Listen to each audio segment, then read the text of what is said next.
What's up, guys? Big Papa Drock back with another Raid Shadow Legends video. And guys, I finally got him on my channel. The yin to my yang, the yin to my yang. I don't know what I'm trying to say. The point is, I got my boy Shinny on the channel. We actually just did a collab on his channel where we talked about things that we want to see improved in PvP. I don't know which video we'll release first. Maybe mine, maybe his. That's part of the excitement. But man, it is such a pleasure to have you on the channel, Shinny. I am so excited for us to have a chance to collab on both of our channels because, and correct me if I'm wrong, I think we're kind of like the PvP lovers of the Raid content creator scene. So dude, welcome in, man. Yeah, what's up, guys? Thanks for having me. It's been a long time coming. I mean, it was definitely bound to happen at some point that we were gonna make some videos. And yeah, probably us two would be right now. I mean, there has been other content creators in the past that mainly focused on PvP, but we're probably the two that make most videos about PvP. I mean, there's definitely a bunch of other people, but we pretty much only make PvP content. We just can't help ourselves, man. We just love that PvP. We love getting sheeped, my brother. Am I right? Yeah. I would say this is a bit like maybe weird note to mention, but I think because the bar to entry for PvP, especially in the current meta, is so high, many of the people that are super into PvP, it's not worth their time making any videos. I feel like that's probably a big reason why there isn't a lot of PvP content, because it's not like there isn't a lot of people that are super into PvP and spend a lot of time doing it, but it's just not worth doing any videos about it. Yeah, there's very, very true. A lot of truth to that, I think. And speaking about PvP, like I've wanted to do this video for a while because people have asked.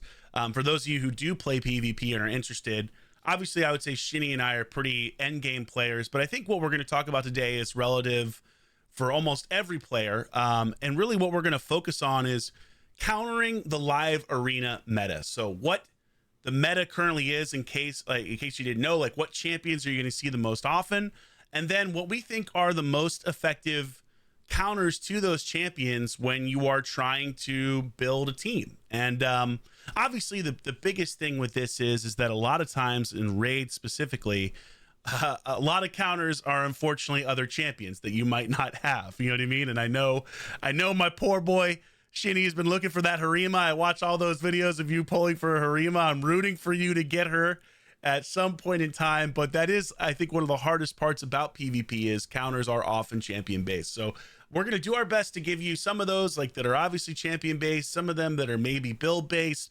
everything in between. We've got a pretty decent amount of champions, so we're going to try to get through this as quickly as possible. But let's kick it off, I think, with one of your favorite champions, Shinny, Ultimate Death Knight. And I know that you use this dude all the time in your team. So yeah, let's hear it. What do you think? What's the best way to counter this champ?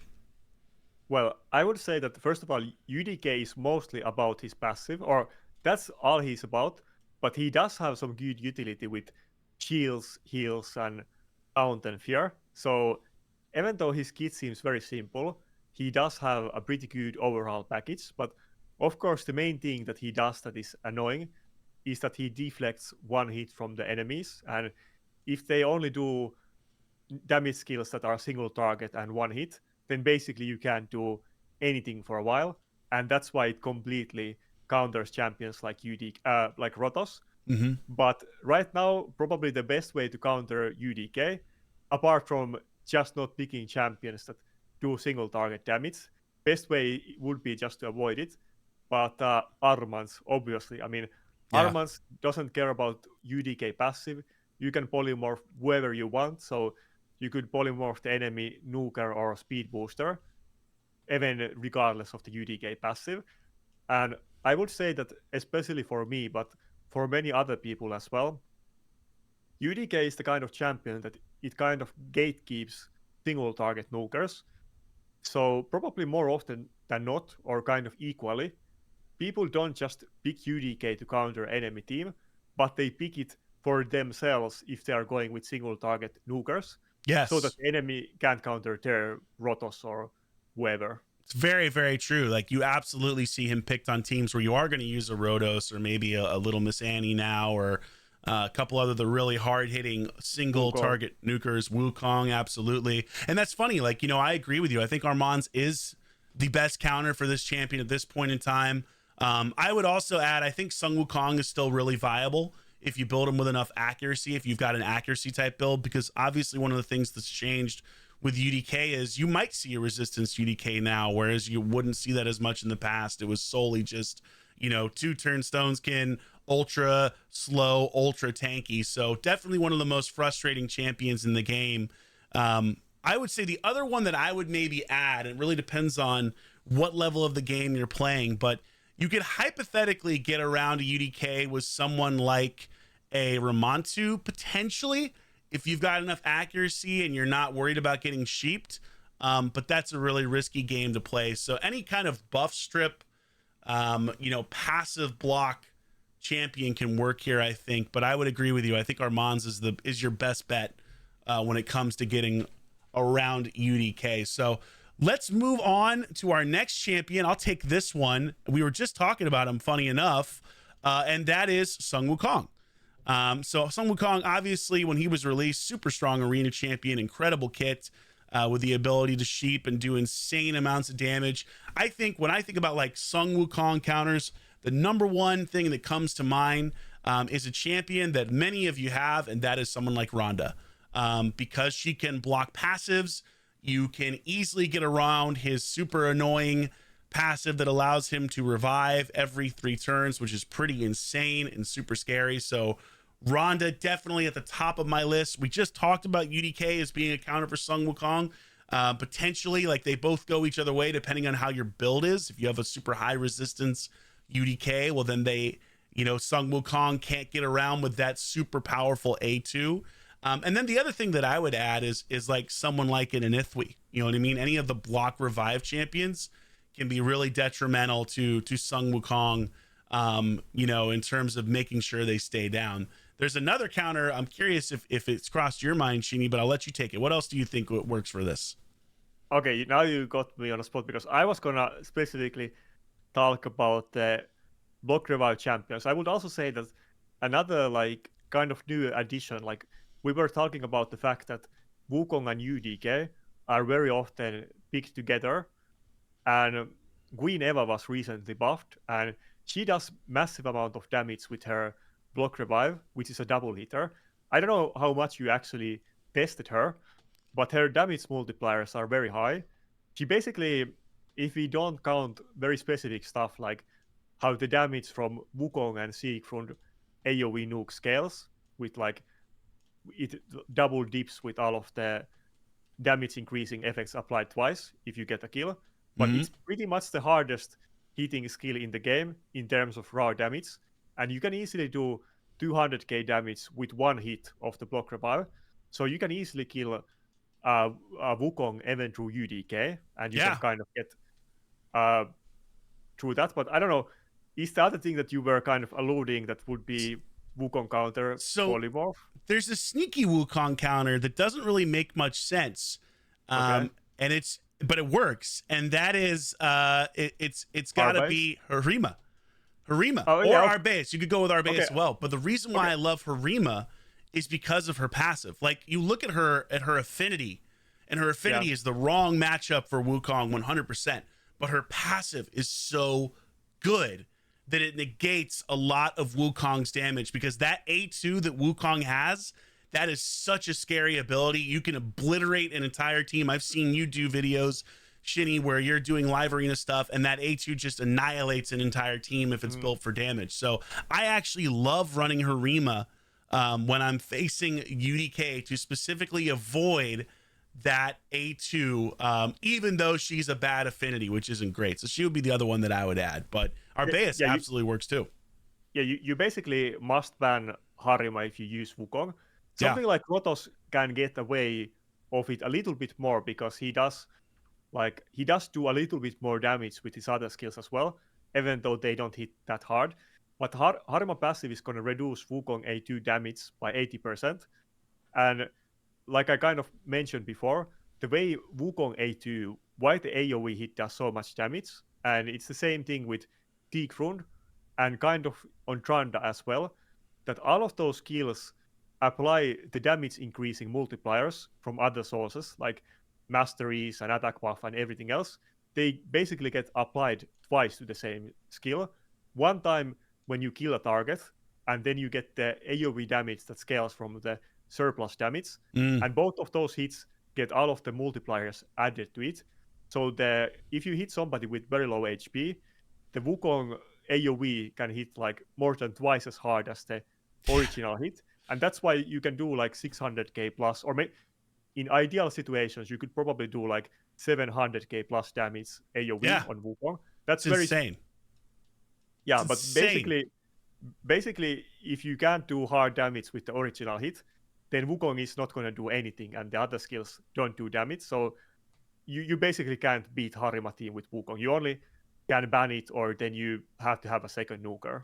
Yeah, for sure. And the other, I just thought of another counter, and this is, I'll be honest, this is a counter for almost every champion in the game because it's so absurdly frustrating. But obviously, polymorph for anybody that's applying, a buff strip or or any type of debuff, you can pretty much apply polymorph to every single champion in this game as a really hard counter. Obviously, it's RNG based, so it's something that I don't like to allude to very often, because it is so up in the air as to whether or not it works. But just keep that in mind.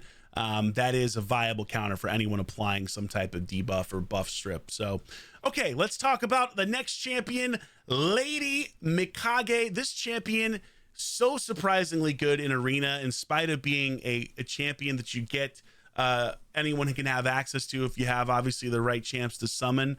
But, man, she can be really tough to counter, dude. She is kind of an annoying champion to face. I kind of really hate this champion because of how good she is. So I don't know, Shinny, what do you think? What are the best ways to counter Mikage?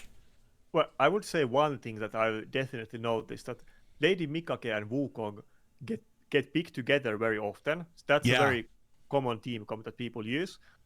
But I don't know if there is like any like true hard counters against Mikage, because I mean, apart from polymorph, of course, but she kind of has like universal kit.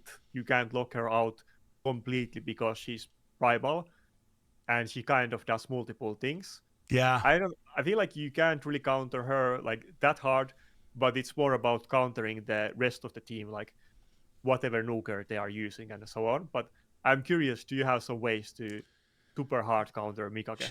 It's a really great question. I agree with you. I think she is actually one of the hardest champions to counter in the game, on just in general, because of her kit. Like, when I think like one of the most underrated parts of her kit that I think is just really tough to deal with a lot of the times. Yeah, her passive. Like, it's her passive. OP. It's super strong. It's super strong because it's reducing the turn meter of the enemy with the highest attack in her second form by 15%. Which is that's a lot. Like, you know what I mean? Yeah, I think people often like underestimate that. Like, if you just read her kit, you don't understand how big part of her that passive is. But when you face her all the time or use her, then you realize that the passive is much bigger deal in practice than her AoE stun, for instance. It's a massive deal. Absolutely. Like, and the fact that she cleanses like the person with the highest attack in her base form, you know what I mean? So she does so much. She is a really, really good champion. I think like, I hate to say it, I think the best counter is polymorph to her, which sucks to say, but it is like your best bet to not get completely run over, especially because she is so often, like you said, in teams with Sun Wukong where she's run super fast. The other thing that I would maybe add is as much stone skin as you can possibly manage on your champions, or especially stone skin on an attack based nuker, which is so important to keep that passive from proccing. And then the only other thing I can really think of is, if you face her, try to not pick damage dealers that are based on attack, which is like, it's super hard to do because obviously you don't know when she might get picked. But if you're picking like HP based champions, if you have a Taurus or someone like that, that are less likely to get that turn meter decrease, that can be super useful. But yeah, she is a really tough champ to counter. She really is. She's just, her kit is so much better than people realize. Frankly, I need to use her more often in live arena myself. So I said that so many times on my videos, that I'm not that fast, and I basically have one kind of really fast stone skin set, and that's on Armans. And because of that, I don't use my Mikage as much as I should. And I had a couple fights where I misclicked or I didn't pick champions in time, and I accidentally picked Mikage, and I thought that, okay, I lost the fight because of this. But it was actually super good that I got the Mikage accidentally. Yeah, right. You're like, wait a second, this is a good mistake. Suddenly I'm winning. Yeah. But yeah, really great champion. All right, on to the next. I think this is me. I actually, I don't face this champion as much, and I haven't played Live Arena as much recently as I used to, but it's our boy Gizm. So obviously another mythical champion, another champion that you'll see pretty often, I think, at the high end of Arena. You might not see him on the lower end. He can hit insanely hard with his abilities. And obviously the big thing about what he does is he's got these HP burns that essentially make Stone Skin a liability, because he can just rip through Stone Skin by activating those burns, explode things. I think, again, Polymorph, again, obviously one of the best ways to counter him because he becomes a sheep quite often. The other thing that like pops in my head, like I look at his second form and he has a lot of ignore defense on his second form and some of his abilities. So definitely somebody like Harima might apply here with her passive. But man, I'm kind of struggling. I'm trying to think of like what makes the most sense. Like he's got that taunt and unkillable buff. So maybe someone like a Rotos. Am I crazy here? I don't know. Help me out here, Shinny. What do you think? Yeah, I think he's one of those champions. I kind of spoke about that on a nuker tier list that I made for Live Arena, but it was kind of controversial. But I had this tier that I think it was called situationally as that sometimes they're super good, and basically if you pick them in right matchup, enemy basically has to ban them or they are gonna lose. But then if you don't pick them in right matchup, or you're basically never gonna pick them unless in the right matchup. And you want to pick Gizm when enemy is using lots of Stone Skin, if you know that they are bringing it. If they are not using a lot of it, because he relies on the burns a lot and he has some very interesting mechanics with the burn damage and with the blessing that was buffed recently. But yeah, if you just don't have a lot of Stone Skin, then he's not going to be that strong. If you just have like some revive or heals, you should be good. Yeah. But enemies pretty much are not going to pick him unless they know that you have lots of Stone Skin on your team. And I am running personally a lot Stone Skin. I also don't have a lot of Polymorph. I only have one champion with 6-star Polymorph. So I do meet this champion all the time. I even have my Hell Hades optimizer link in my every video description. So everybody can easily check my builds. They know that I have most of my champions in Stone Skin at this point. Even many of my nukers are in 4-piece Stone Skin. So he's a very tough matchup for me, and I have to ban him very often. See, that's interesting because I don't like. I think one of the differences between our accounts is obviously as a massive whale kraken spender dirty player like me, I have so many champions that are 6-star polymorph. So Gizm is definitely one of those champions I normally do not fear when I see him in the arena because I immediately think, congratulations, buddy, you're going to become a sheep real quickly. But it's interesting to talk about Stone Skin, right? Because I have built a lot more champions in Stone Skin recently to counter some of the other champions later on our list. So yeah, it is interesting how like it can backfire on you if someone does pick a Gizm, and if they don't get polymorphed, this champion can absolutely obliterate right through that. So kind of can be kind of a tough counter. I think you're right. You know what I mean? Another champion that there aren't a tremendous amount of options for. I mean, obviously his affinity, you could roll with someone who's force affinity, or maybe even potentially like if you're at a lower level, I think this might work, but maybe someone like a Tuhana Rock or a Doom Priest just to cleanse off that, maybe in Relentless or another cleanser like a Cardial. But the higher up you go, the harder it is to use some of those champions in today's arena, because that opens up a slot for another mythical, and God knows there's some really strong mythicals out there. But okay, I think this is good. This is a really solid one. There's some good options there potentially. And obviously one of the best counters is just ban him if you can get away with it. So cool. All right, on to the next one.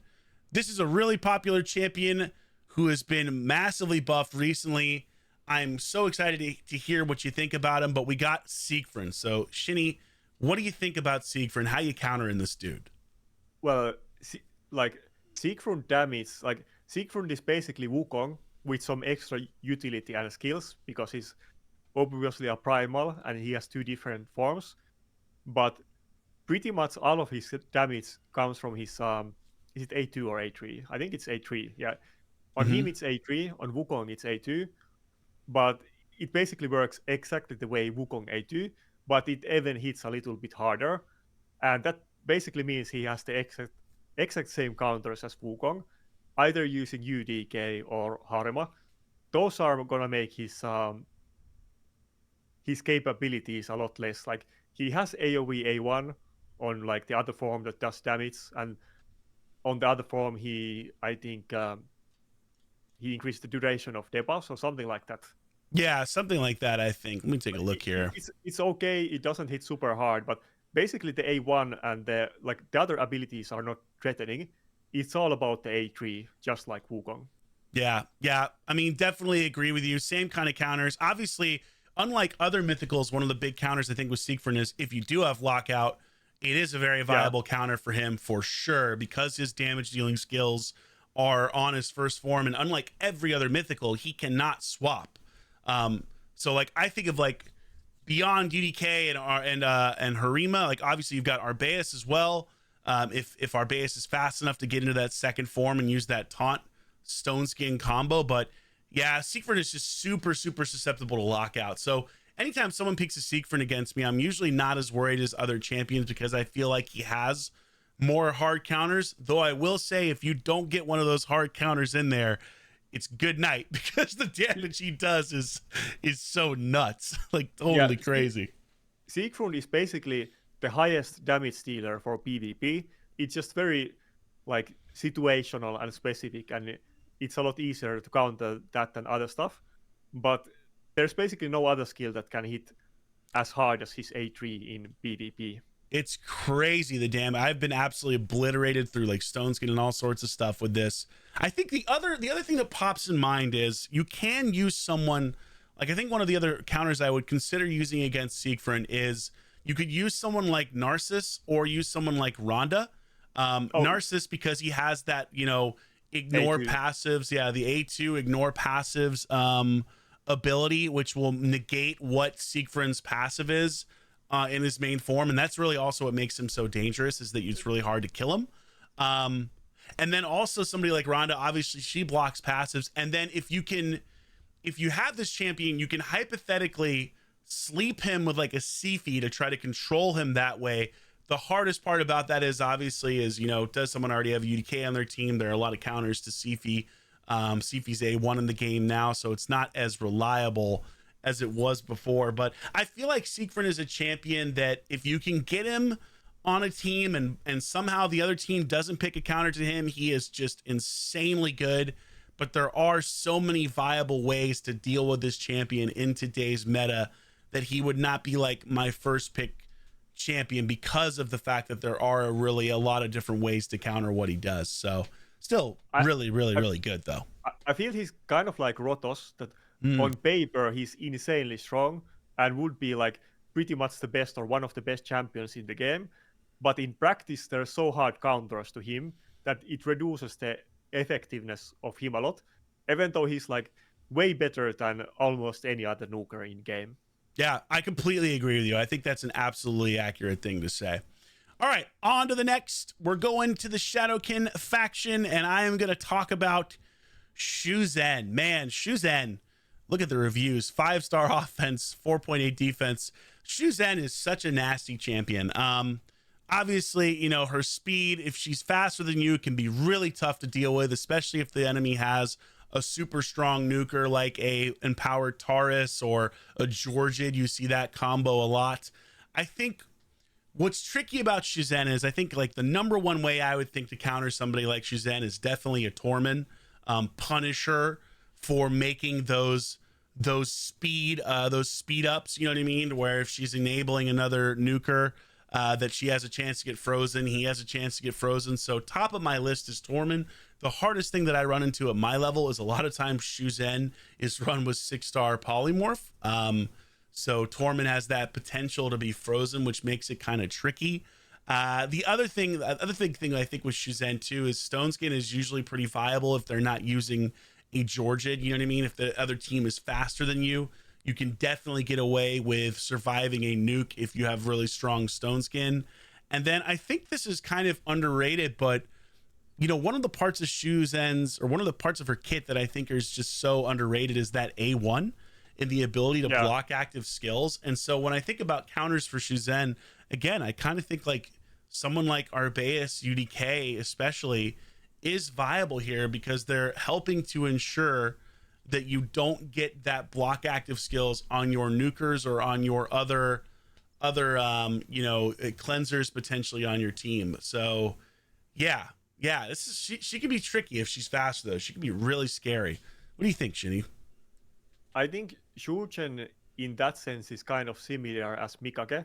That there's no you can't really hard specifically counter her, and it's more about countering her team.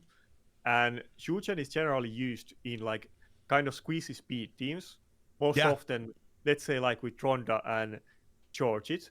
And that type of teams, they're often going to have Siphi and Lockout as the last champion. It's pretty much going to be something along those lines almost every time that you meet Shuzhen. And against those teams, you don't need to go full damage on your team.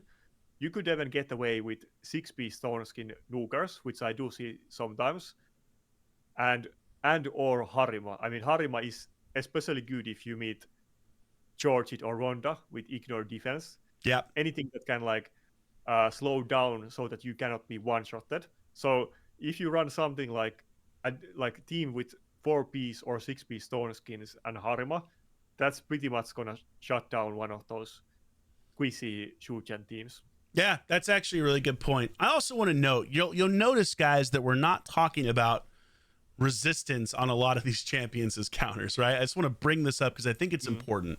And that's because at our level, when you get higher up in arena, the less effective resistance becomes as a counter for any type of debuffing champion. And the reason for that is there's a bunch of reasons, but the biggest reason is obviously the accuracy system and how that interacts with resistance, where accuracy beats resistance. Even if it's not as high, it still has a healthy chance to beat resistance just because of the way the game is coded and the way it works. And then also the prevalence and the introduction of mythical champions, which on many of their abilities ignore up to 20% of resistance. So keep in mind, if you're high level, if you're an end game player, resistance is a really tough sell the vast majority of the time in today's meta. If you are a lower end player, a free to player that's lower end, it is a much more viable counter for the vast majority of champions that are out there. Still not, I would say, as good as other things because it is easier to build accuracy in this game, but you could hypothetically get away with it on some of the lower end tiers as well. So I just wanted to mention that. But yeah, but okay. By the way, I would quickly say that it's not like resistance has never been used. For instance, I know that Maxan won at least once with the resistance team that I think it was more to Necret, Siphi and something, but he basically had a high resistance tanky team with Mortu. I think he won at least once, maybe twice with that. And in other setups in earlier days, you would definitely see way more resistance than nowadays. Yeah, 100% accurate. It used to be way more viable than it is now. I think it's fallen hard out of the meta, which is a shame. I wish they'd bring it back. But on we go. We did Shuzhen. Let's talk about, actually, we're just talking about this champion. This is you, I think, right? And that's Arbais. Arbais the Stonethorn. So lots of mythicals on this list, Shitty. Lots of mythicals. Yeah, and I think that's probably gonna be the term in future. So I'm kind of curious, people often talk about the fact that, again, this is kind of conspiracy theories, so you can make your own judgments, but often people feel like Plarium is purposefully introducing bad void champions to muddy up the pool. And right now in the primal pool, there isn't that many bad champions. Almost all of them are really good for PvP, not just for something, but pretty much all of them are good for PvP. And it has, in big part, it has to do with the fact that they have 2 sets of skills and they are not locked out and so on. But I think there's they kind of get inherent advantage because of having those two skills and Yeah. being able to change form even through lockout, I think there's a good chance that we will get a lot of first primal champions in the future. We Yeah. will see about that. But I think Arbais is kind of similar as UDK with a little bit more utility. And she actually kind of has similar, like very strong A1 like Shu Chen that people often underrate. That is Yeah. also like block active skills debuff, and it's AoE, not 100% chance, but it also ignores resistance, so it can be super strong. Yeah. I Yeah. think I think I think probably like Armans and AoE damage is the best ways to deal with Arbais, but it's pretty similar to UDK in many sense. Yeah, I think you're right. I think you're right. Definitely. Like the biggest thing with Arbais, I feel like, is if you're faster than her, you can take her out potentially, like with a Georgia to go through Stone Skin, because usually she's built in one turn Stone Skin, and then obviously she'll switch into her second form and put up potentially more Stone Skin, which can be tough to deal with. Obviously, you're not bringing any of your single target nukers. She is such a hard counter to someone like Rhodos. Georgid, if she's got a lot of reaction, can be the tough thing with her. But then obviously, if you can keep them alive, you can get through that. But yeah, you make some really valid points. Like the same kind of stuff that works against UDK does work versus her. The Sun Wukongs, the Armands, just getting her into a form where she's not dictating the pace of the battle. And it's funny, actually, I was just thinking, it's funny you mentioned like most mythicals are good at PvP. That's true. To me, there's only two that really aren't. Well, maybe three, but like the big ones I think of are Aphodus, who I think is not good in PvP. Androck, I think maybe could be better in PvP than people. Maybe you can get the Enfeebled debuff, but I don't think he's that good. And then I think one of the new ones they introduced that I haven't seen, like, maybe Calamitous? Yeah, the undead one. Yeah, Yeah. I guess he's meant to be more like a Hydra champion. He seems very strong, just not really for PvP. Yeah. Or in Toshiro, that's another one, because I have not seen them. So it's interesting. I don't even remember what's Toshiro's skill set. Yeah, I think he's like a Hydra dude as well. Yeah. So it's funny you mentioned conspiracy theories, because I'm definitely one of those people who's like, yeah, they introduced some of these champions to make sure I can't get my +4 George. You know what I mean? Or like, where's my freaking Galathier, man? And now I gotta pull a Calamitous or something, like another Aphodus. God help me. But yeah, it is funny to talk about that. But yeah, okay, I think that makes sense with Arbais. Same kind of counters. Like, obviously you'll notice here, because Raid is a rock paper scissors type game, some counters are very usable against similar champs that do similar things. What a big surprise. But on we go. Oh man, this is a really good one. I am so excited to have this one. It's one of the OG arena gods, still a god, still incredible, but they have introduced a lot more counters to her recently, and that is Siphi, the Lost Bride. I mean, what can you say about Siphi? As recently as 4 or 5 months ago, she was literally my #1 champion in arena. I think that's changed now because of the introduction of more mythicals, but she's still really, really, really good. However, there are more counters to what she does than ever before. The biggest thing you look at with her is you've got the A1 that's an irresistible sleep. So obviously champions like UDK, Arbais are huge counters to this.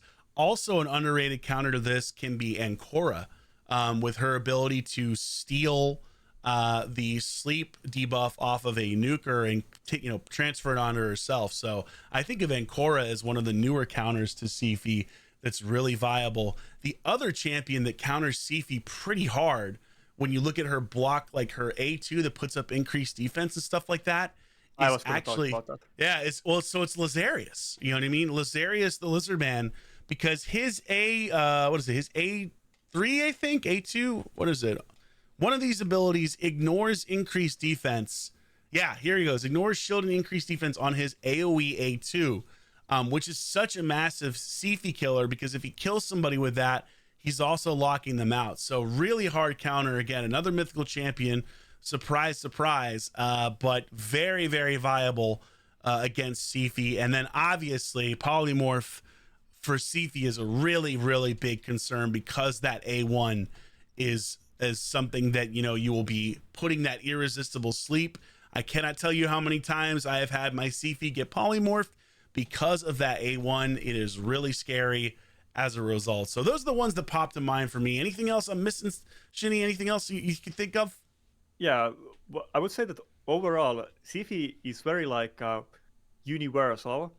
You can't really like super hard counter. Like even if you stop her A1, she's still a very useful champion. Like the passive, the revive, the turn meter boost, all of them are really good skills. So I don't think you really can, like let's say something like something like Wukong, you can easily counter with UDK. It's complete hard counter, or like Harima. You can't really do that exactly with Siphi. But one other thing, apart from the ones that you mentioned, is kind of in relation to the A2 and the Lazarius thing. But there's some champions that get additional benefits if enemy team does a lot of buffs. Some examples could, for instance, be Valkyrie, who used to be old school counter against Siphi. When Siphi does 3 buffs on everybody on your team, Valkyrie passive is going to reduce the turn meter on the enemies, Yeah. and you can cut in that way.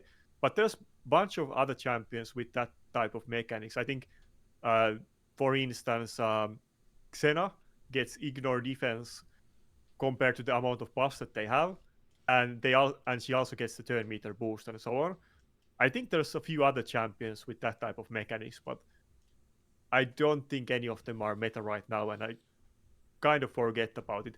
Did one of those fusion champions, I think maybe the barbarian, did Chetney have that kind of mechanic? Let me double check. I don't know if she did. Let me say, I'm on her right now. Yeah, I don't think it's her. Something else does, some other nuker, but I can't recall it out of the top of my head. You're so right though about Narsus, because he can block revive the more buffs you have up. So Narsus is actually terrifying against Siphi. And you're so right about Xena. I can't believe I forgot her. You're so right, because her ability to cut in after all those buffs go out, she's immediately taking a turn basically, and with that ignore defense can potentially nuke an entire enemy team. That's really good. I would say that Xena is a little bit underrated. I actually used to use her, like she used to be one of my most used champions. Lately I haven't been doing that just because I regular some other champions and tried them. But I was talking about it in my last live arena videos that I need to put Xena back in gear. I think I like Queen Eva. I don't think I can use her well on my account. That is kind of slow one. She would be more suited with teams like, let's say, Shu Chen or other types of speed teams. Yeah. I should gear my Xena again, because I did use her a lot, and sometimes people kind of get surprised how strong she can be. And specifically, I was using her as a Siphi counter. Yeah, no, you're absolutely right. She is I remember I did a video on her when she first came out, and I thought she was decent. I was like, oh yeah, she's pretty good. Not incredible, but I agree. Like versus champions like Siphi or even Duchess, she's pretty nasty. So you make a lot of sense. And you actually made me think about something else that counters Siphi that I haven't really used at all, but I think is a viable counter for any of these champions that are throwing out lots of buffs, is the supersonic gear set. You know what I mean? Like supersonic on somebody like an Armand's, or on another like fast champion that has a chance to interrupt stuff is actually a really viable way to counter a faster champion like Siphi, because when you look at what supersonic does, it's that ability to fill a champion's turn meter by 2% per each buff, which means if you go against a Siphi, that Siphi is faster than you are throwing up, how many buffs is that? 3, 6, 9, 12 buffs across your entire team of 4 champions, which means a 24% turn meter increase right off the bat. And you know what? Another thing that just popped up in my head. Temporal chains. Yes, temporal chains, exactly. I was gonna say that when you were done, but you figured it out as well. I figured it out. Look at listen to this beautiful. Look at this combination here. Huge PvP big brains, but yeah, temporal chains. It's almost as if we both do PvP a lot, and we have the same like understanding of these kind of things. It's crazy, right? You would think that, wow, we actually play PvP at the high level all the time. But yeah, temporal chains. This blessing on Yumiko. Oh my God, this blessing was the bane of my existence when I was running a super fast Siphi, because its ability to just rip turn meter away and slow a team down. And I think we both know speed is king in a live arena for sure. The vast majority of the time, it's the hardest thing to deal with if teams are built correctly. And yeah, it can really disrupt the turn meter and the entire flow of a Siphi. So great addition. I'm glad we both thought of that at the same time. I was like, ah, you can't see my face, but I was like, oh, temporal chains. So that's great. Yeah. All right, on we go. This champion, oh baby, this champion is a hard one, man. So you got your work cut out for you. And that is Night Queen Krixia. Man, you see her all the time in arena. What do you do? What do you do, Sheeny? How do you deal with her? I think Krixia is one of those champions that there isn't really any like counters to her.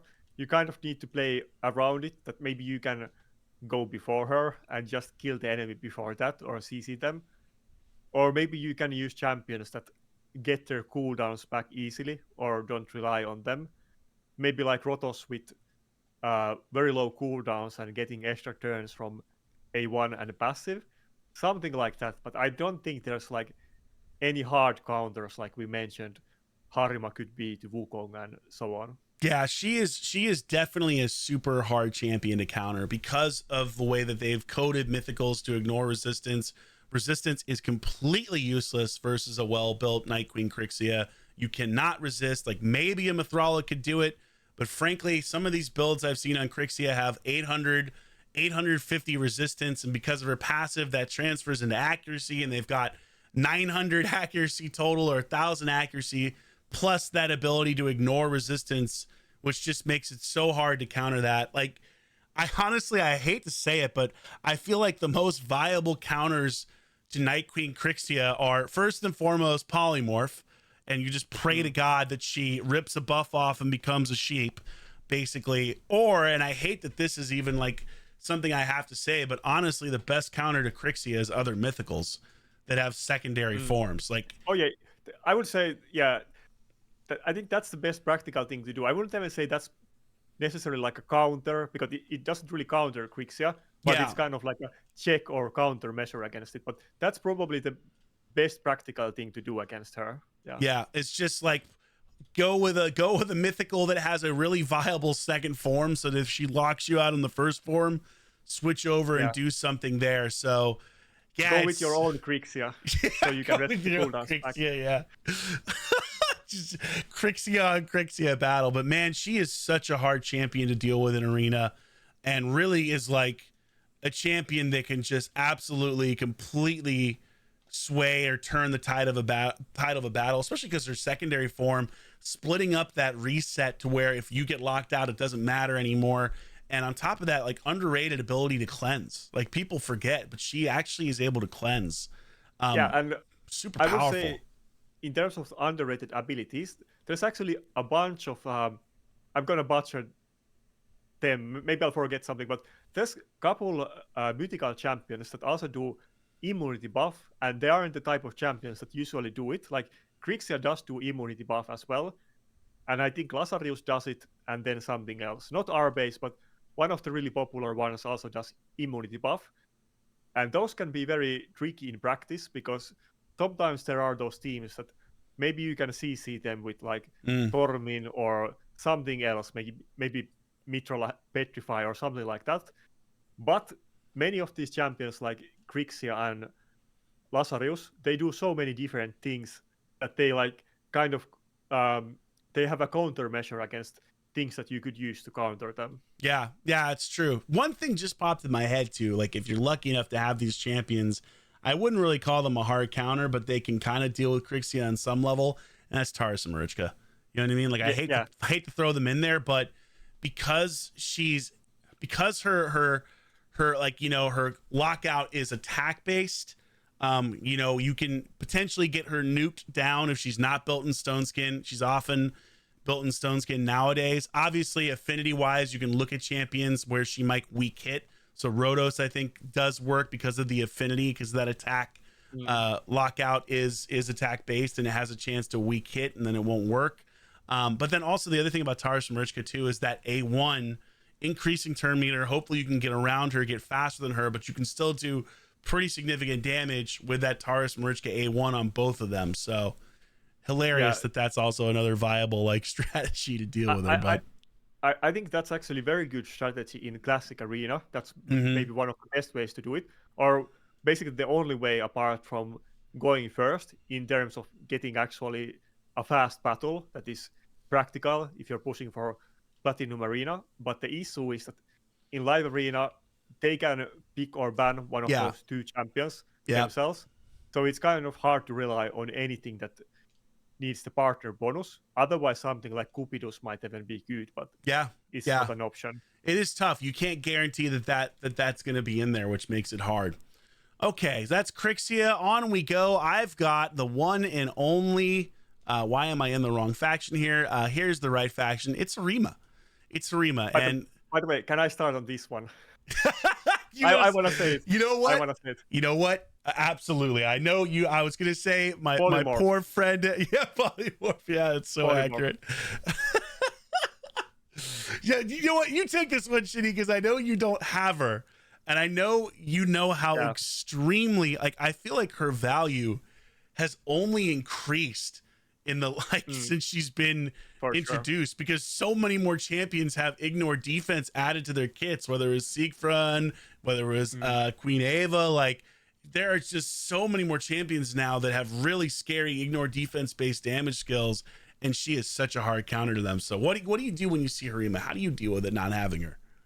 Yeah, well, I don't. That's the short answer. But I feel like Harima is one of those things that I think ignore defense champions were kind of running amok, and they needed some kind of counter. But Harima passive might be a little bit too strong, because sometimes it's not that big deal if enemy doesn't have any ignore defense. But if they use champions that have it, they have much lower multipliers than other champions, and you basically can't deal any damage. Harima passive is going to reduce Protoss damage by 80%, and it makes it just completely unusable. She is kind of vulnerable to polymorph though, because she has multiple abilities with debuff.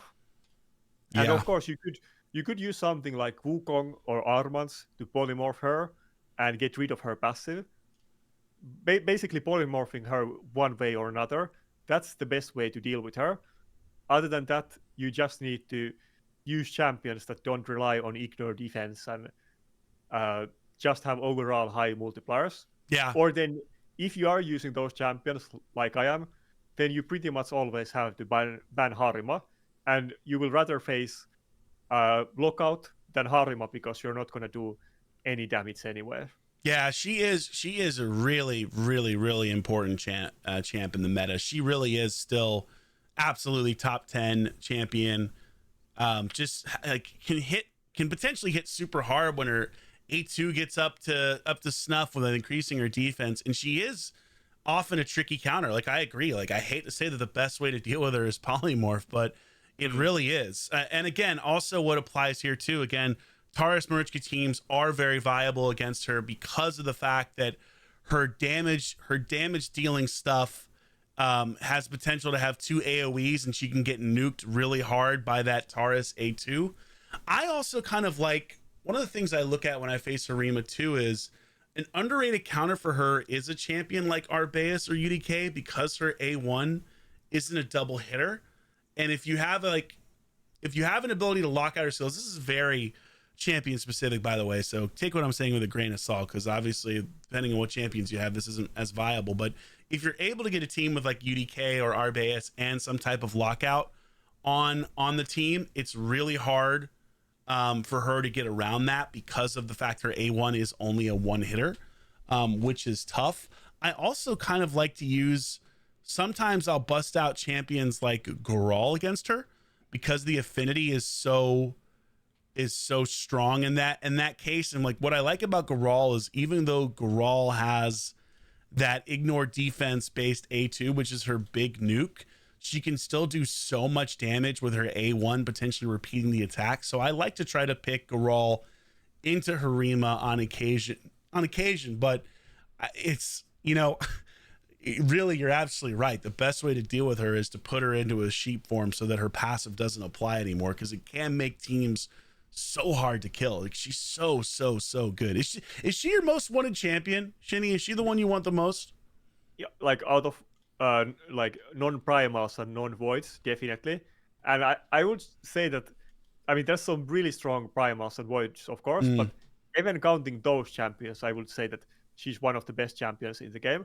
But kind of in the same way that you were just talking about, there's one other champion that is kind of good counter against him or her that used to be, I guess it's still kind of popular in live arena, but a little bit less than he used to be, and that would be Ragas, because Ah, not only is he good affinity, like you mentioned, but he also does do decrease defense, so he doesn't rely on ignore defense like passives on his abilities, but he does the debuff, which will increase your damage, and you will easily be able to one-shot Harima. you know what's hilarious? I literally was thinking Ragash before I started talking about UDK and Arbais, and I can't believe that I forgot to mention him. But you're absolutely right. Yes, Ragash. Ragash. You would see people like Sato use Ragash against Harima all the time, and that passive, where if he has more defense, he does more damage, can really make it easy to do a ton of damage against her. Mind you, only when she hasn't gotten ramped up. Although, you know what? Another thing just popped in my head. Viable counter against Harima, blessing wise, is cruelty. Cruelty can really hurt what she's trying to do by reducing her overall defense pretty drastically. So if you guys don't, and it just popped in my head, I was like, oh my god, I can't believe I didn't mention cruelty. But cruelty on champions like Necrit, on champions like Ronda, who have lots of multi-hit abilities on not only just their potentially like multi-turn, multi-hit abilities, but cruelty can really screw with Harima if you have a high enough level, because you're potentially reducing her defense up to 40% if you have a 6-star cruelty blessing. Yeah. Obviously hard to get, but still very viable as a counter for her. Yeah, I would say that cruelty is kind of underrated blessing. Yeah. It definitely has the highest damage potential, and it's not even close.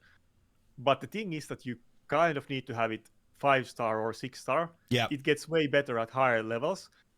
And it's not just those champions with multi-hits, but champions that have AoE and are possibly a little bit tanky or you have protection.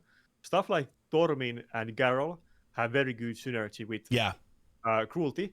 And then another upcoming one that is definitely going to be the best cruelty champion in the game that nobody has yet is going to be Marius the Gallant. Oh, yeah. He has best of both worlds. Or actually, he has another third thing as well. But or is it she or he? But it's a horse. I don't know what the hell it is. It's something. Yeah, whatever. Let's go. Anyway, it's a horse. Sure. So he does multi hits.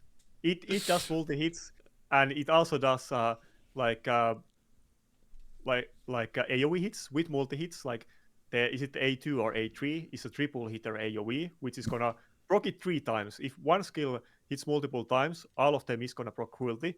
Yeah. So that's very strong. And then he also has the passive that every time enemy team gets turn meter boost or primal champions switch form, he's gonna counter attack with the A1. So there's literally no champion in the game that is able to apply cruelty better than him. Yeah, you're absolutely right. He is a very viable option for cruelty, and it's funny that you mentioned Garral, because I used to have my Garral in cruelty, but take a guess what I switched her to.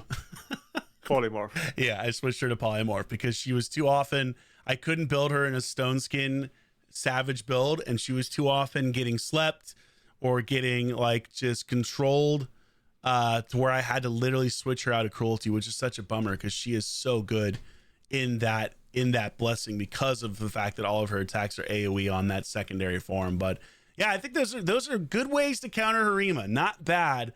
And I'm actually glad you took Harima because I am excited to talk about this next champion, and that is the Lizard King, baby. That's Lazarius. And man, this champion, people underrate this champion. People know that he is really good because of his second form, but my God, people really underrate this champion's main form as a support champion. He is so much better than people realize in arena. Even if you just used him as support, he's really good. Yeah, exactly. I mentioned that many times on my video, actually, that he's totally viable just as support. And of course, even if he is in the nuke build, that you can use the support abilities, but he has revive on passive, which is super funny. Sometimes I forget I'm like I killed the enemy Siphi or whatever, Yeah. and I'm thinking that they don't have any revives left, that I won the fight, and then I forget about the Lazarius passive. Yep. But then he also does both immunity buff, like I mentioned, which can be very important sometimes, because if they have it, or like if they have two champions with immunity buff, you can't really counter them with CC like Tormin. It's kind of harder to do.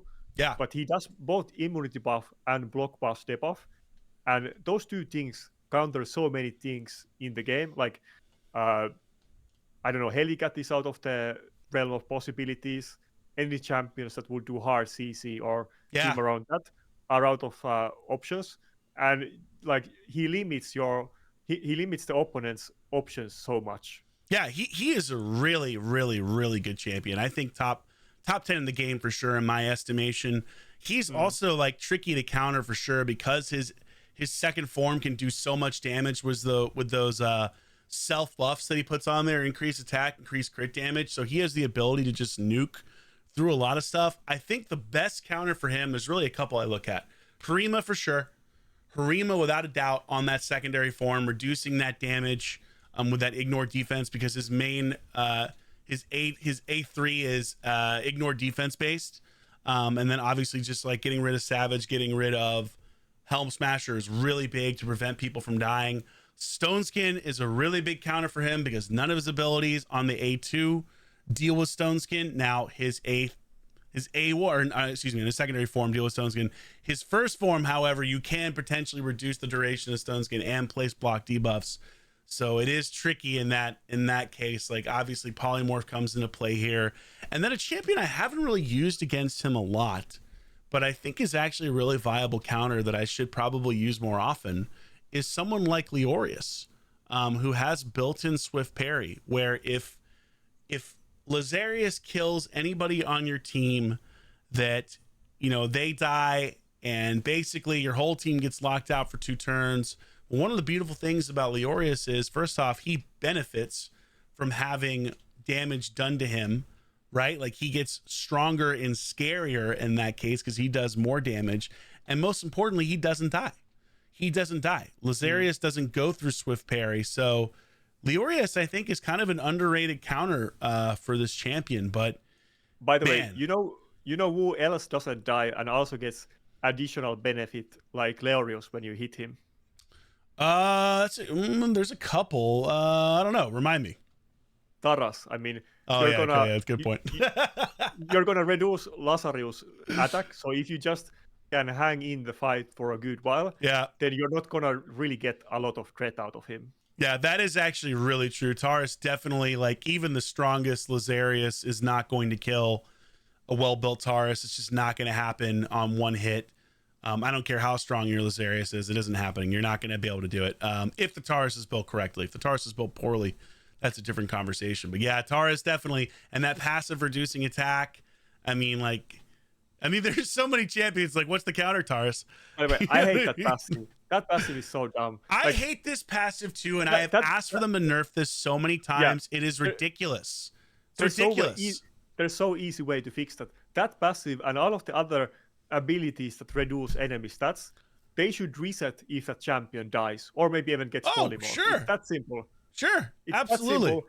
It will still be strong, but it's insane that if you're using a Wukong against Taurus, and if you hit him like a couple times, it's over. You don't have enough damage anymore. I think this is like one of the most broken parts of his kit that doesn't need to be there.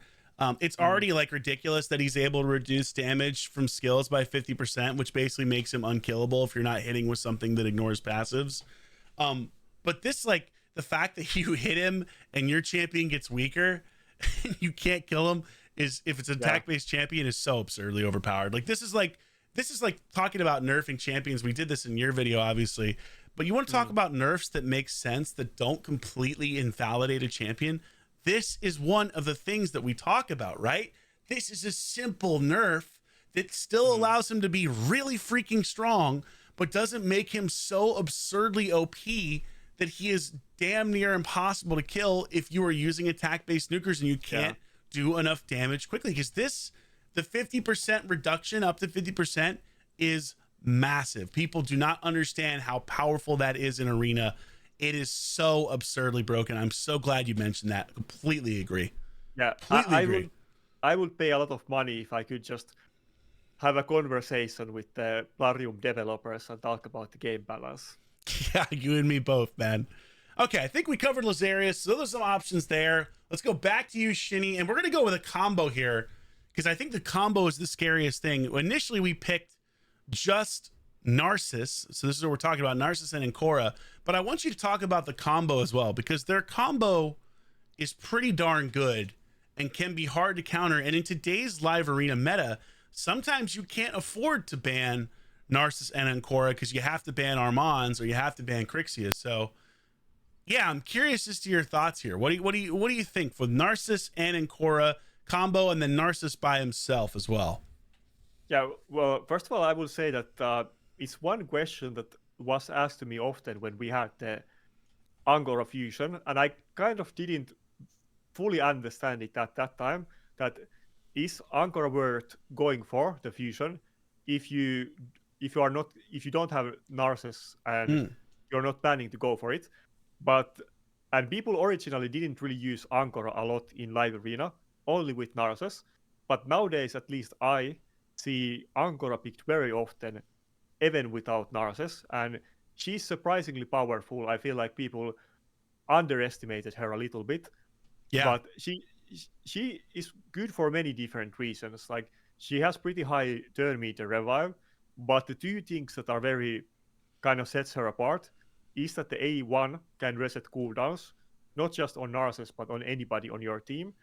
And you can, of course, proc A1 even if you're locked out or you get counter attacks or ally attacks or anything. So that can happen pretty often.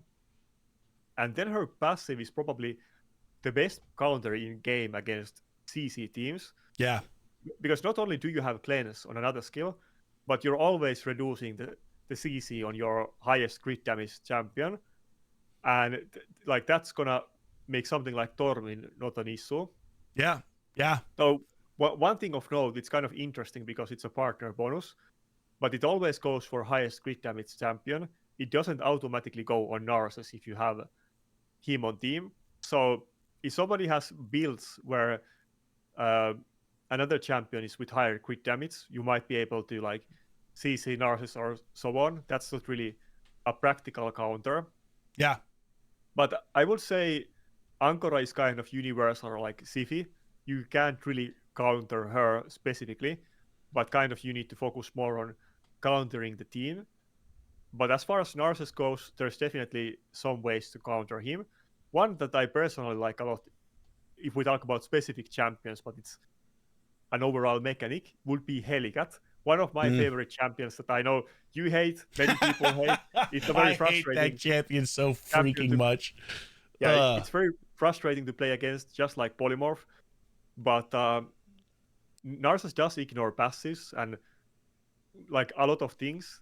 But one thing that he doesn't ignore, like shields and strengthen, one thing that he doesn't ignore is block damage, and that will give you a lot of breathing room. And there's basically nothing that they can do about it other than other champions. I will never use Helicath in Arena. I hate that champion so much. God, I hate that. You know why I hate that champion? Because I can't strip. I mean, it's changed now because Lazarius really hard counters Helicath, and I don't think you see Helicath as much. And Lazarius are both so popular. It's hard to use him. Yeah, he's definitely gone down. But prior to Lazarius, holy crap, I really hated that champion because I couldn't get rid of those block damage debuffs because of Polymorph. I couldn't do it because I would become a sheep before I could get rid of it. So any counter to get rid of that was basically non-existent, which is why I hated him so much. This is also why I hate Polymorph so much, because I can't counter certain stuff. But we're not going to turn this into a Polymorph video. I swear to God, we won't do it. I won't succumb. I'm tempted to, but I won't do it. Maybe we should make another video specifically about Polymorph. Don't tempt me, because I will always make videos on how much I hate Polymorph. Though I have come around to leaving in the game, how much I feel like it needs to be balanced more than it is already. But back to Narsus and Anora, I think you make some really great points here. I think Narsus, again, going on a theme, you can use someone like Harima, which will reduce the damage of his Desecration Blast as A2, because that is ignore defense based. I think the biggest thing with these champions is just do not bring shield against Narsus or you will be owned. he's really changed the meta in that I don't build nearly as many champions in bolster set like I used to, specifically because I am afraid of this A2, which can absolutely just blow through a champion. But yeah, it's a tough combo to deal with because of White Queen and Korra's ability to reset his skills. You know what I mean? Makes lockout way less viable for him, which isn't necessarily a bad thing, right? Obviously, lockout's viable for a ton of champions that aren't mythicals.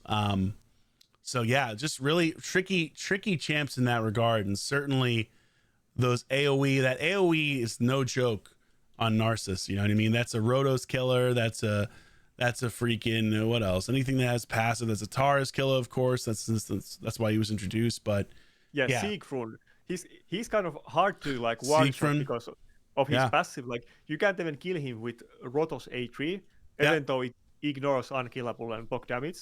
But you can kill him with Narsus A2. Yeah, that's very very true. Like the Narsus will annihilate Siegfried, whereas Rotos has to wait till that block damage is procced, which means potentially hitting him once, and hoping that you're able to proc it and then getting an extra turn. So yeah, really good champion, and yeah, absolutely completely agree that Korra on her own very viable in today's arena. All right, on we go. Oh baby, this is me, and what a perfect champion to talk about. It's the other half of Shinny's favorite duo in the game. It's Marichka. We all know how much Shinny loves Taurus and Marichka. I, for the record, think they both should be nerfed somewhat as well. I do think they're too powerful, but Marichka, again, more counters now than ever before.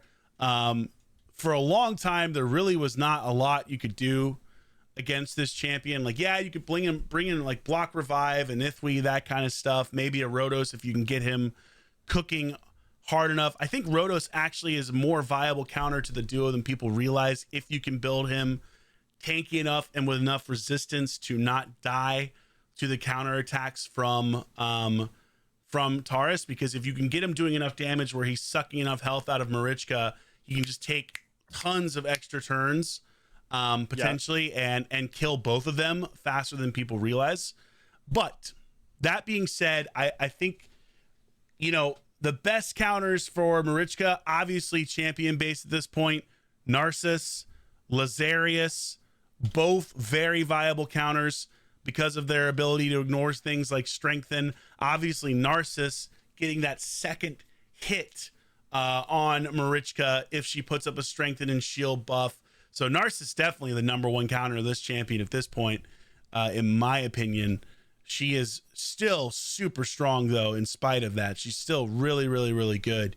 Polymorph comes into play. Lockout comes into play, of course, like anything else. Man, I'm trying to think what else I would do. I mean, tough, because UDK, she can get around it with that Taurus combo if you've got both. She can also get around it even if you don't have Taurus because she picks another champion, so that's tough. She's an overall really, really, really good champion still. What else? What do we got here, Shinny? Anything else? Yeah, I would say I would even go further than you said about Rotos. I would say that Rotos is definitely a big counter to both Taurus and Marichka. The issue is that 100% of Classic Arena defense teams, at least like a month ago, were using UDK, so you can't use Rotos. But if UDK didn't exist, Rotos would have perfectly fine been able to kill the duo. Because he can tank some hits from Taurus. I mean, Taurus AoE at least can one-shot Rotos. And he can kill Marichka with the A3, get an extra turn, and kill the other Reviver. That's a way you can deal with that team. Apart from that and the ones that you mentioned, I don't think there's anything else really big for a Classic Arena. Yeah. I would say you wouldn't use it in Live Arena. I couple times have used it as a meme, and I think I've won all of those battles. But one thing that people do use to counter Marichka a lot in Platinum Arena is going to be Lydia, and that's the best way.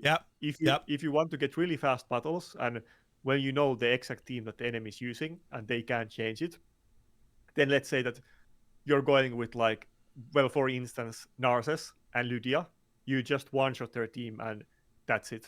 Yeah, that is very true. I feel like she was like the Classic Arena meta for a little bit there on those teams like with Turvold and Necrit to kind of counter that Marichka team for a while. You definitely don't see her as much in live arena at the high end. I have a sneaking suspicion you probably see her more often in the lower end as a counter. Never.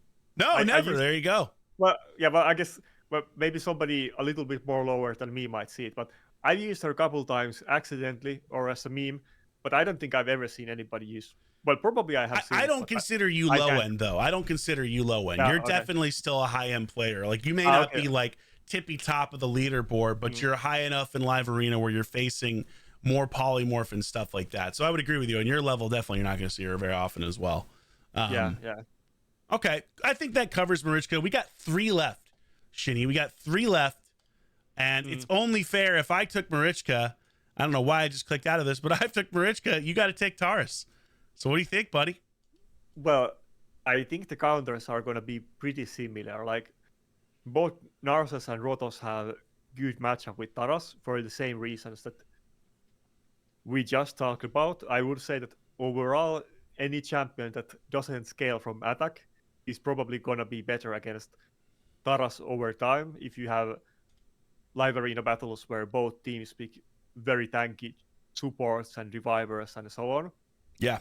Yep. Apart from that, I mean, any champion that will ignore passives is good. The thing is kind of how we talked about with Harima is that Taurus does have very high multipliers and doesn't rely on ignore defense. No. So something like Harima isn't actually going to be that strong because Taurus can one-shot Harima, and Harima is not going to one-shot Taurus at least. No, well, no way. Not even late on, but especially not early on. Yeah, I think Harima is only useful from the perspective of you're trying to keep other people on your team alive, specifically from his nuke by reducing his Savage and Helm Smasher proc chance. But you're absolutely right. He can still do insane damage through that. And I have like had situations where someone has used his Shuzen, Taurus, actually Doc Moreau to be specific, has used his Shuzen and his +4 Taurus. And if you have a +4 Taurus, the damage you're doing is so insane on that AoE nuke that Harima, even if she's built extremely tanky and your other champions are built extremely tanky, just can't, it's not enough. You know what I mean? Like Stone Skin is your best option at that point in time, or reaction. We haven't mentioned reaction on all this, but keep in mind for like fast teams, reaction's still super viable on a lot of different stuff. You don't see as much reaction as you used to because champions are often built, if they're nukers, they're built with both Stone Skin and with Savage, so you're not going to be able to get as many reaction pieces in that case. But that's obviously a hard counter for anytime you're facing speed nukers, speed damage. Reaction is still really, really, really viable if you have enough of it. You have to have a lot of it, in my opinion, for it to be super useful. But yeah, Taurus definitely still really strong. Still very tough to counter overall. Narsus is your best bet, but man, he's a beast. He is a beast. Yeah. Another thing that we kind of mentioned already, but of course, Ramantu can be a good counter. Yeah. The issue is polymorph. Yep. But another champion that does it, but you have another issue with that one, is going to be Ronda. Yep, Ronda, absolutely. Because her nuke will block passives, but isn't AoE. And so Taurus, for instance, might be in Ward of the Fallen and not polymorph, or maybe you risk it with one champion and polymorph. You have a better chance there countering Taurus, but Ronda isn't going to take any hits from Taurus. She's going to die to the A1, so yeah, you kind of need to go first or protect her in some way. It's such a bummer because someone like Ronda or Ramantu would absolutely be like my number one way to counter most of these champions. Like if I were looking at like Marichka and Taurus specifically, those are the people I want to use 99% of the time. But unfortunately, these champions are almost always in 6-star polymorph. And I don't care what anybody says. I don't believe for a second it's a 20% chance to proc, because that stuff procs against me all the freaking time. Just watch any of my live arena videos to watch me rage, and you'll understand that. But that would be ideal, right? If you could put block passive debuffs on these champions, suddenly they're not so terrifying. You know what I mean? Suddenly they're not gods that are just impossible to deal with most of the time. And obviously, like now you could do something like Sheep Taurus with Armands. You can even get around to UDK with that, but I really wish I could not have to deal with polymorph so I could deal with these champions a little more effectively, a little more consistently. That's the key, because RNG is the issue here. I don't like the RNG aspect of that. But we are now down to our last two champions, and I don't think, in my opinion, there's any debate, for me at least, that Agreed. these are the most I already know what you're gonna say. You can't counter them. They're the most broken, difficult to counter champions, I think, in the game. They require the most setup, the most gear, the most everything. I truly think that these two champions are just in a class of their own in the current meta for different reasons. And we're not going necessarily in order here, because I think you can make an argument for either one of these being the most difficult for different reasons. But I'm going to take Galathir. Man, this champion is just... God, this champion is really hard to deal with.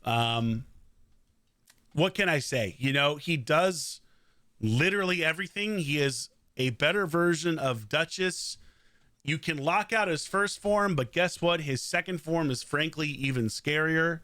And that's because he is putting up block active skills while not triggering counterattacks. So stuff like, you know, Taurus, Marichka doesn't matter. He's removing buffs too. So even if you're faster with Siphi or Duchess, it doesn't matter.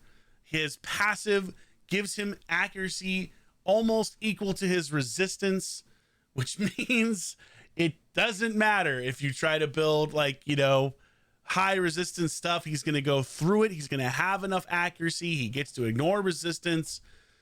I mean, like, he also transfers basically debuffs back to enemies that try to place them on him, so he's really hard to control. God, this champion is just insanely broken. There's really no other way to put it. He is really, really, really hard to deal with. Your best bet to deal with this champion, without a doubt, absolutely is Polymorph. 6-star Polymorph, every single champion, Polymorph everywhere. I hate that is the most reliable counter, but frankly, with how strong he is, that is the most reliable counter. The block active skill stuff is so tough. The other thing I look at when I think about trying to counter this champion is who has hard-hitting A1s, right? So the one nice thing about the block active skills is that at least you are not completely shut down like Armand's. You still get to take a turn. That's why, for me, I put him maybe slightly below in terms of annoyingness, but you could absolutely make an argument that he's worse. But so I think about, like, who has the ability to proc extra turns off of an A1, who has the ability to do a lot of damage and proc extra damage off of an A1. And so I immediately turn to someone like Garol, who can do a lot of damage in that secondary form. Now, the problem is, if your Garol hasn't already transitioned to that secondary form, well, that's too damn bad. Block active skills prevents them from transforming.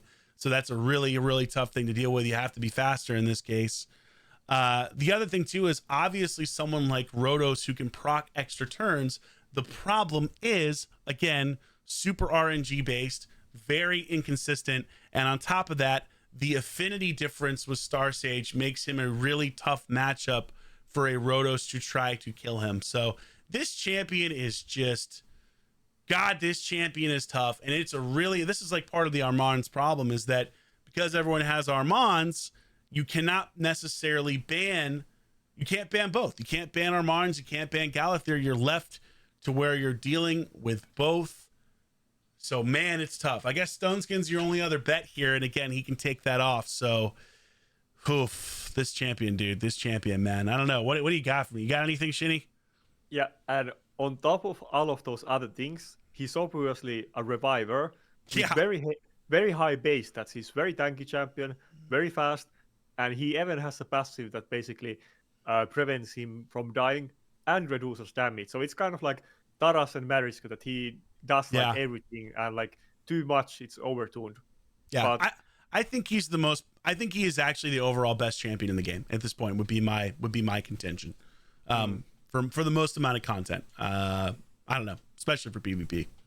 Yeah, but yeah, I do agree that it's a very big problem. You often see both of these big together, exactly because you basically can't counter either one of them. Yeah. and you can only ban one champion in live arena. So there's nothing that you can do about it, pretty much. Yeah. And I don't think there's any like hard counters. I think there's a difference, kind of, I was mentioning before, between a check and counter. Some things like I would um, define countering that if you use this against that, then you're always gonna win, Yeah. pretty much.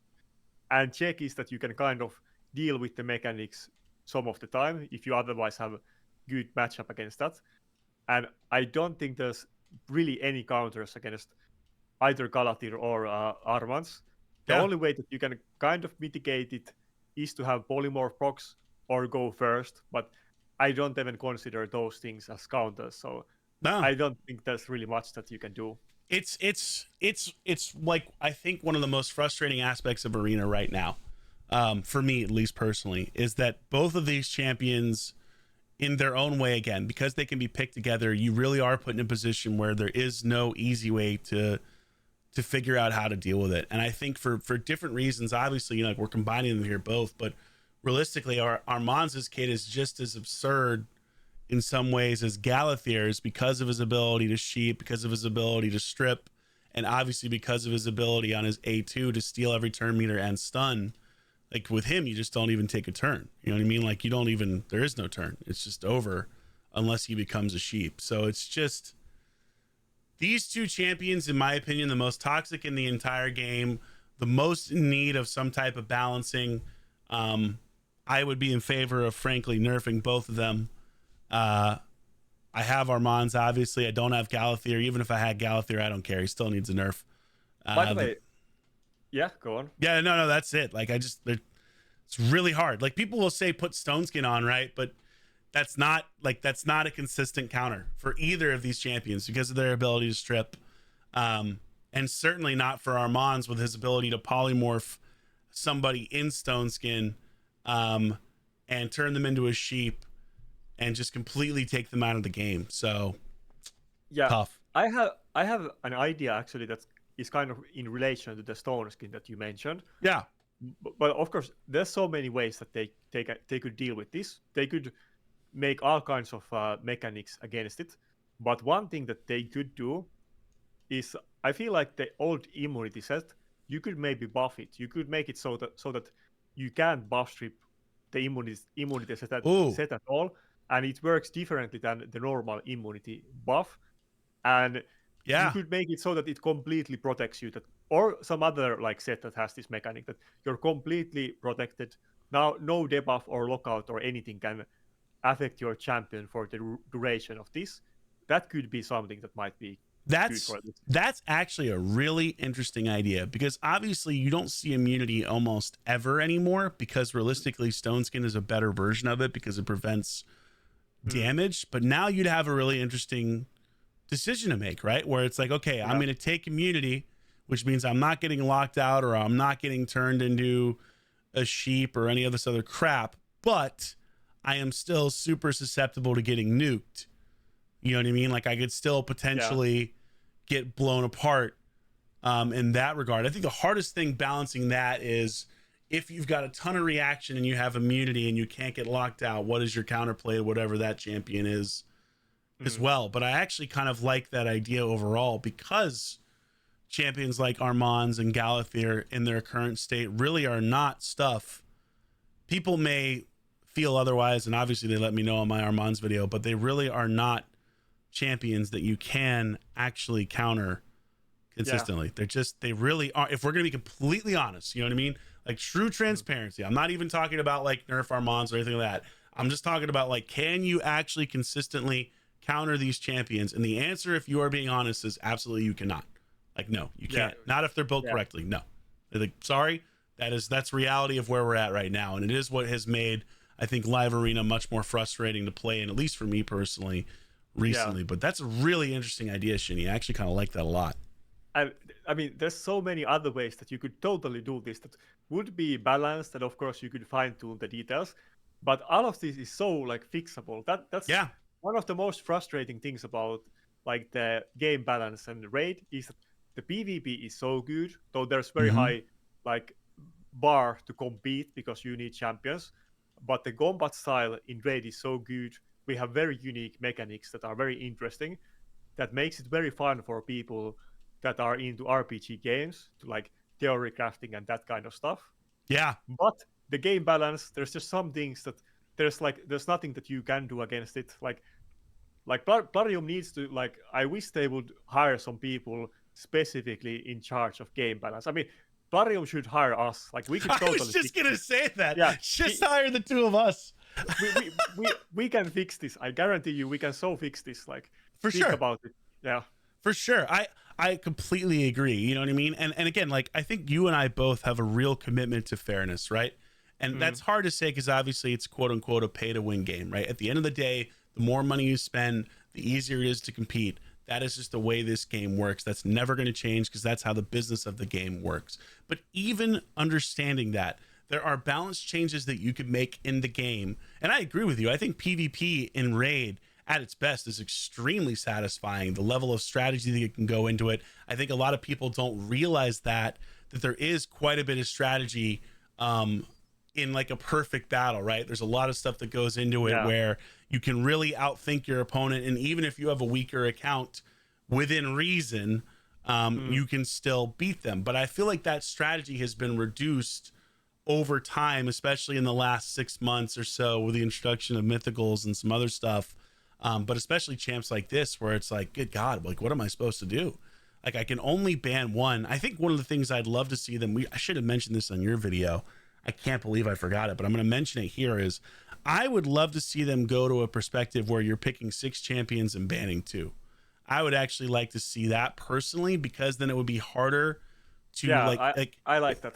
Like, if they're not going to balance these champions consistently, if they're not going to try to keep some level playing field on some of this stuff, at least let me ban 2 champions, make me pick 6, let me ban 2. Give me more control over the types of teams that I'm facing and vice versa. Let me have more strategy in the battle. So that's one of the things I'd like to see. By the way, here's an interesting idea how you could do that, because I get that having multiple champions might be too strong against some, let's say, smaller accounts that don't have that many champions. It might totally devastate them if they only have like 2 or 3 nukers in gear. Yes, that's true. And then you ban both of them. But what about if you had one ban before any picks and then one ban after the picks? Oh, yeah. That would be good. That would be super interesting. I'd love that. That way, if there's like 2 champions that totally, for instance, are just too strong overall, or your personal account can't deal with those 2. Let's say, like, for me, if we don't talk about Galatir and Armans, but Harima UDK, who are you banning? I might just ban Harima at the start of the battle without even seeing the enemy picks, and then I could decide later what I want to do. I would love that. That would make it so interesting from a strategy perspective. I love this kind of stuff. I love the strategy of the game. It's really when I am most enjoying it. But man, this was a hell of a video. This is this is actually the longest video I've ever made on Raid. Congratulations, you and I did it. First time on the channel, guys, and we are going literally almost an hour and a half talking about Raid Arena. If this video does well, we'll make more stuff like this. If it does poorly, I don't care. We'll still make more stuff like this because I enjoy talking about this stuff. And I hope that everyone that watches this got legitimate value in terms of how they approach Arena. Like, obviously we're covering the strongest champions in the game, the stuff that we see the most often, but you can take some of these lessons, I think, and apply it to other champions that maybe aren't as meta at the moment. But man, Shinny, just such a pleasure to have you on, dude. Thank you so much for talking Raid with me. We have talked Raid, guys. We have been talking for 3.5 hours now. This is now officially my longest collab between both of our channels, so I really hope that you enjoy it. And please, if you are on my channel right now, which obviously you are if you're watching this video, first and foremost, please throw a subscription, a little sub, a follow to Shinny. Give him some love on his channel. Let us know down in the comments below what you thought of this video, if you agree with some of the stuff that we said. If you disagree, always welcome respectfully. And if you made it to the very end of the video, I don't know, comment the word Donkey Kong. I just decided to do that. I want to see who actually watched the entire thing. Probably very few of you, given how long this is, but put Donkey Kong in the comments down below if you watched the whole thing. Don't lie if you didn't. But guys, thank you so much for your time. Shinny, thank you for being my guest. And yeah, we will see you all soon. Big Papa Drock and Shinny